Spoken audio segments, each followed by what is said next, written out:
What is up, you huge noobs, and welcome to a Zamorak God Wars guide. Some of you may be first time God Wars players. Some of you, this might be your first time going into the Zami room, but do not fear. This is a guide made specifically for noobs just like you and mine.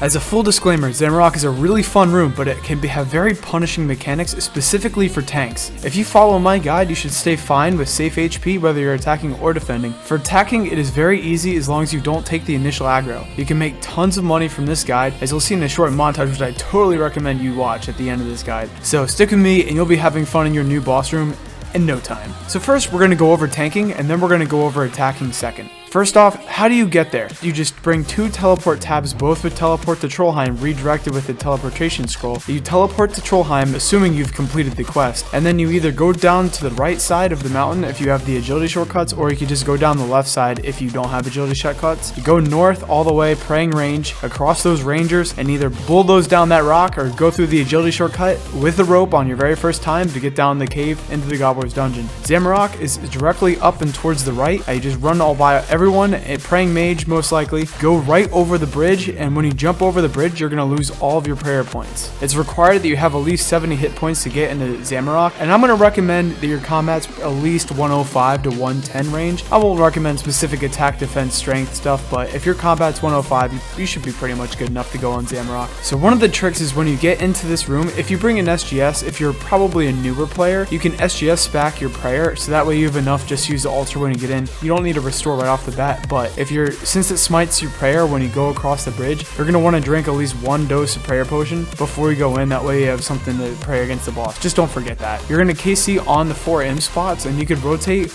running once in between the stretches, and you can get all 4 M's as soon as they respawn, and you just have to do this 10 times to get your 40 kill count in order to enter the Zamorak God Wars door. Make sure you bring a Zamorak item. Just full disclaimer right now, you're going to want that one on the ammo slot, the ammo quiver slot. It's the Unholy Blessing. Definitely don't forget that. So let's start off with tanking. I'm going to be honest, tanking Zamorak God Wars is like running with the bulls. One moment you're good, and the next moment you got a horn through your dome piece. Zamorak is extremely dangerous, and you need to be careful when tanking or you will die. Through prayer, you can still get comboed 60 plus, even when the minions are aggroing you as well, and they could hit you pretty hard too. You can do this tank with no prior God Wars experience. Believe me, I know, because I know it was the first God Wars I've ever done years ago. But be warned and be careful. Likewise, experienced people, just because you have experience with many other God Wars, don't get cocky with Zamorak tanking, because just like me, you might die, as you just saw right here. I got my Inferno cape and I literally died on my first trip back to Zamorak God Wars tanking. Just be very careful, and this will not happen to you. So let's start off with the gear. Going back to when I was in the GE about to go on this trip, I don't necessarily have the best in slot gear, but this is pretty close to it. One of the most important things I recommend is the Serpentine helmet if you're tanking. I understand you can bring a Slayer helm if you're on task, but the Serpentine helmet makes it so you don't really have to bring any Sanfews or anti-poisons. I would still always bring one just in case by accident you start with your Guthan's helmet on, which is a big no-no in the Zamorak room, because the anti-venom is a trait of having the Serpentine helm on. You don't take his extremely high poison damage if he attacks you without your Serp helm on. If you're bringing a Slayer helm, you need to bring more anti-potions or substitute restores for Sanfews. For the amulet, I just recommend bringing a Fury because it has defense bonus. You don't really need some crazy attack bonus. Remember, your main priority is just to take the aggro off the attackers and survive. I do the Mage tank method where I'm going to be praying melee, and I'm going to bring Mage tanking gear. So that's why I have the Carol's top, Carol's bottom, because they have extremely high Mage defenses. I'm wearing a Rapier. You can wear a Dark Light. I just don't have the Slayer and the patience to charge the Dark Light, so I just use a Rapier. A Hasta is also fine, and a Whip as well. And bring an Ellie on your shield. Oh, Ellie is so good, but if you don't, you could bring a Crystal Shield or DFS. That should be fine as well. For my boots, I bring the Pegasian boots, whatever the melee ones are. The red special boots, bring those. They're awesome. And for your cape, obviously bring Infernal Cape, Fire Cape, or even Skill Cape if you don't have any of those, but I honestly hope you have one of those by now. And for your gloves, you can just bring Berserker. For your ring slot, you can just bring that tanky ring. I forget its name right now, but it's the one with the onyx in it, and it's pretty good for tanking. There is another method where if you're praying Mage, you can tank all the melee damage if you have Justicar on, but surprisingly enough, for as much as you guys know I love Justicar through my Inferno guides, I don't use Justicar here. I just don't do it. I just pray melee and I tank the Mage damage doing it this way. But you can try it on your own if you really want to. I just don't recommend it. It's kind of tough. For your inventory management, it's most important to bring a spec weapon of an SGS if you're a beginner. That way you're going to be prioritizing healing up all your HP. But if you don't bring an SGS, you could bring a Dragon Warhammer, or BGS is probably what I would recommend if you're tanking.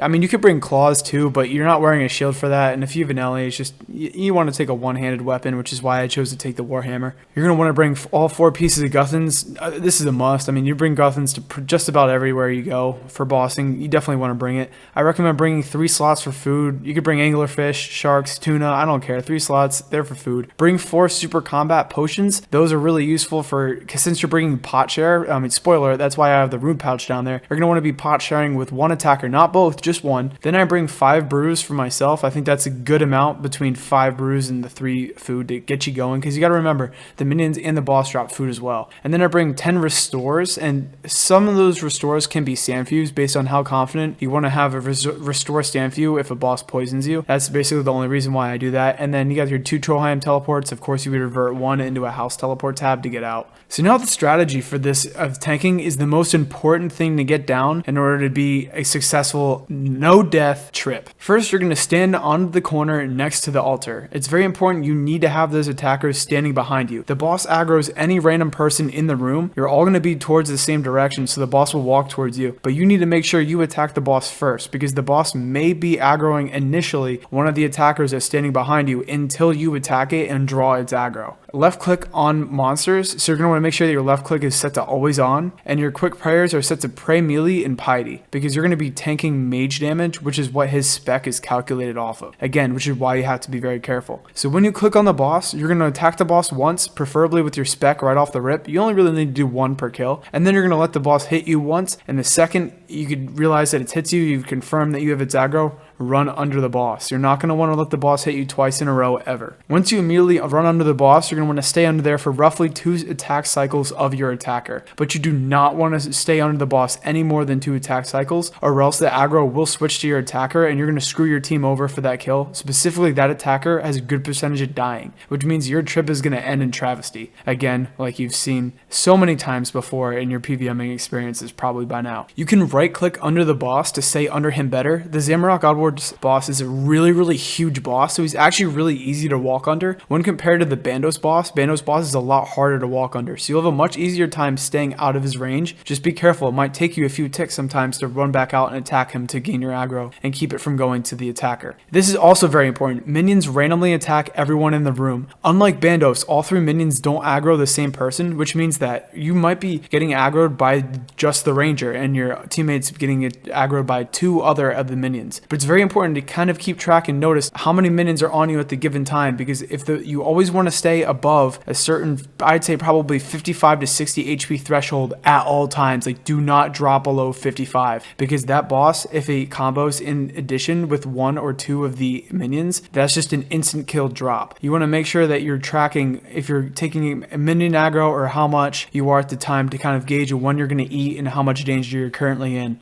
Be aware of the range minion specifically, because the range minion will wreck you. You're not going to take much mage damage because you have high mage defense. You're immune to melee. It's just a ranger you really need to watch out for. When you're finally ready to step out from under the boss, because you got to remember you've been sitting under here for 2 times when your attackers have been attacking, then you're going to step out from under the boss by attacking the boss. You're going to attack the boss slightly before he attacks you, just the way that it registers you stepping out from under him. You're only going to let him get 1 attack, and by the time, like on the tick that you register the second hit, you're already having your mouse click with the right click of walking underneath him, and the second you know your person's going to take that tick, you need to immediately run under the boss, and you're going to repeat this cycle. It's really important because if you're using a 4-tick cycle weapon, which is like a rapier, a dark light, a whip, a hasta, the boss will take longer than 4 ticks to complete his cycle of 2 hits. So you're going to hit him first, the boss is going to hit you, and then you're just going to have your right click ready, and then you're going to immediately run under him, and that way you're going to not be taking the boss damage. You might still take some of the minion damage, but it gives you time to heal, it gives you time to think, it gives you time for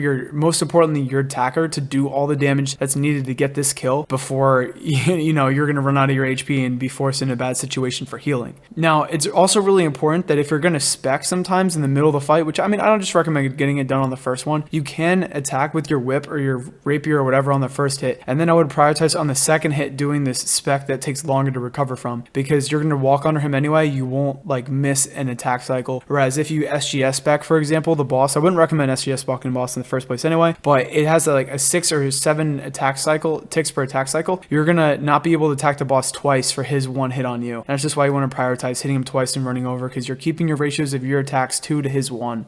So when the boss attacks you, you're always going to be making sure for his animation and a little message to pop up in the chat box to see whether he spec'd you or not. And believe me, you'll know, because he's going to hit you hard, upwards to the 40s and 50s, and he's also going to smite some of your prayer down. Don't worry too much about your prayer points. It's more or less just the hit through your HP, through your prayer, and the combination with the mini damage that can be lethal. Always stay above 55, and just be really careful that if he does attack you, you're ready for it. If you do get attacked by his special attack, just make sure you run back onto the boss and eat up real quick before you're ready to step back out again.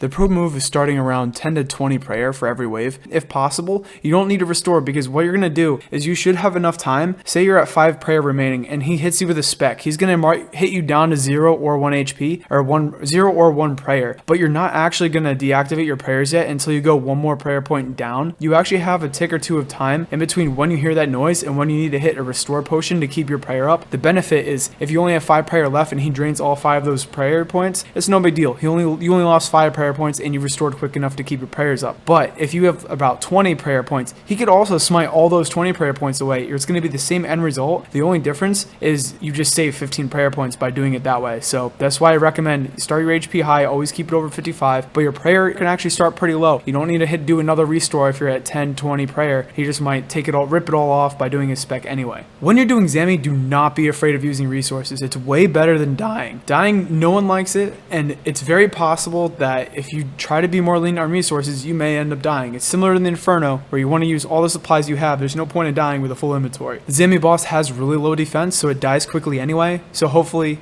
your attacker will do a lot of the damage and the fight won't last that long. So after the Bandos boss dies, you're going to attack whatever minion is piling on a teammate. Now by that, I mean there's 3 minions, and not all of them attack the same person, but 2 of them could potentially be attacking the same person. If one person is being piled by 2 or more minions, you need to attack one of the 2 that are piling your team first. Do it in the order of Ranger first, then Melee, and then Major last. You're going to want to save the Major to heal on. And of course the priority goes to you, the tank, getting your healing back up with Guthans as much as possible, specifically on the Major, but I would recommend healing with all 3 on Guthans. The only time I would do so is if one person's getting piled by all 3, maybe just try to kill one as fast as possible, because they're going to be taking a decent amount of damage from those minions. When you finally kill all the minions, you're going to want to remember, always use that altar every 10 minutes, especially, and you want to wait until your lower prayer, probably like 10 to 20 to use that altar again. You're not going to want to use that altar obviously when you're like 80 HP just to get back to 99. And you're going to want to also make sure your attackers are redropping food. It's not really your job as a tank, although sometimes I get left with that responsibility because some of my attackers are a little bit lazy, so don't be surprised if it gets left on you too. But your main priority is going to be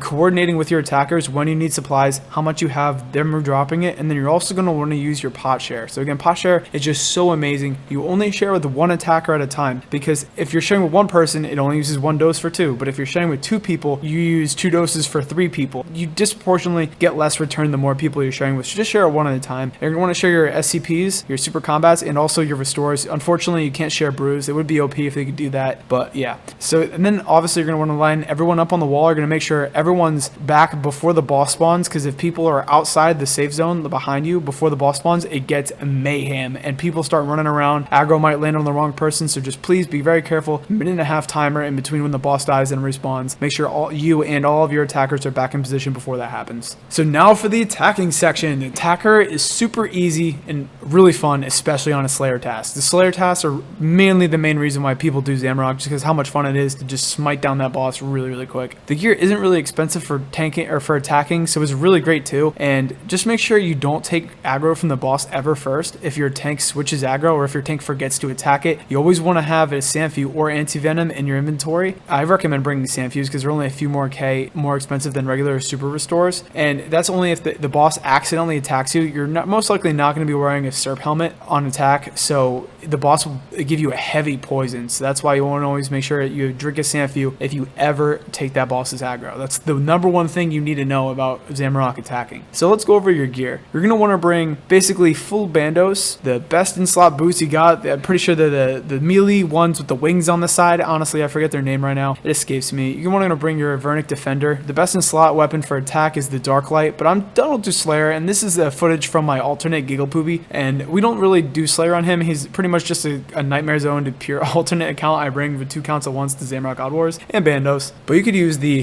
whip, the Tentacle Whip, or the Rapier as alternates to the Dark Light. For your amulet, you're going to want to bring the Torture. Yeah, you're going to want to bring that one, and then you're going to want to bring the upgraded Nezanot helmet. I don't have that on this account. Again, just giving you options. I guess this would be a budget alternate option. You're going to want to bring your Fire Cape or Infernal Cape. You're going to want to bring, I don't know if I already mentioned, you're going to want to bring a Berserker Ring. You're going to want to bring a Vernic Defender. I think I already said that, but I'll say it again because it's doubly important. And you know, that should round up your setup. The budget options for this are you could bring Fighter Torso instead of Bandos Chestplate. There's pretty much no difference in that, and it saves you money. And you could also not bring the Bandos Tassets. You could bring maybe a Varrock Skirt would be a good alternative. But this setup here is pretty cheap already as it is. And a Tentacle Whip is just fine in DPS, believe me, and Dark Lights are free, so that's good too.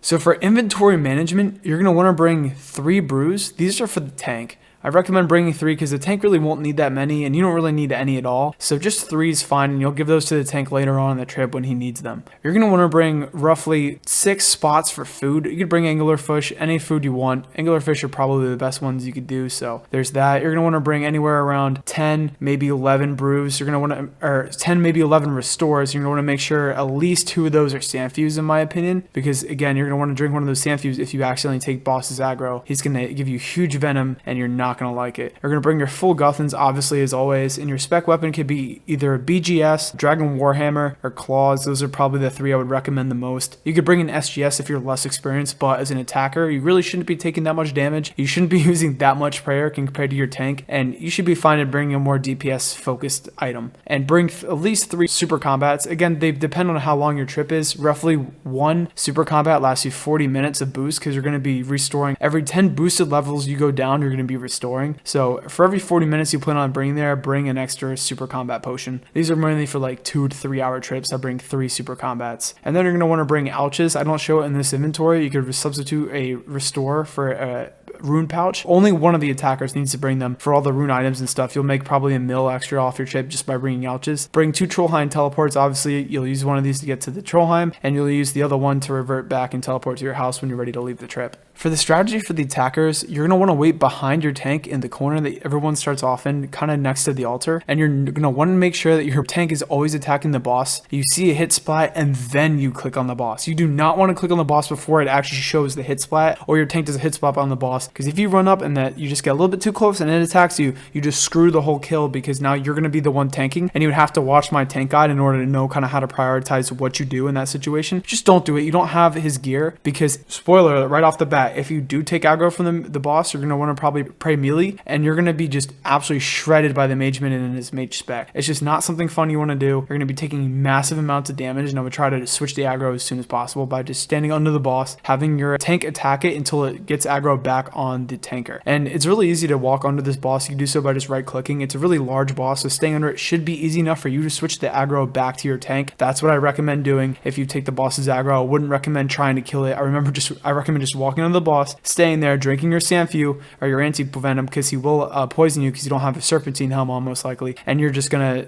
sit there and wait until your tank takes it back. If you're attacking appropriately and your tank takes the aggro, you're gonna want to have your prayers on Pray Mage and Piety. When you're attacking the boss, you're gonna want to make sure you spec right off the rip on the very first attack that you do. You're going to want to use your Dragon Warhammer, your BGS, your AGS, your Claws, whatever you want to bring for your highest DPS item. Just get them right off the bat. Just do 1 spec, maybe 2 if you got it. You should be doing some serious damage, but this way. And after the boss dies, because he's going to die pretty quick, your tank will take care of all the stuff. So it's really, you just sit there, you bought it, you just flick Piety, you hold your prayer from Mage on, and he'll die before you know it. Then after the boss dies, you're going to use your Guthans to restore remaining full HP. Attack the minions that are piling one of your teammates. So the way the minions work, I already mentioned it in the tank part of the guide, is that the minions, they attack anyone in the room they want. They don't all attack the same person. So one person could be piled by only 2 plus the minions, maybe not all 3. You're going to want to prioritize killing one of of those minions that is piling one of your teammates. Do it in the order of prioritizing range first, then melee, then mage last.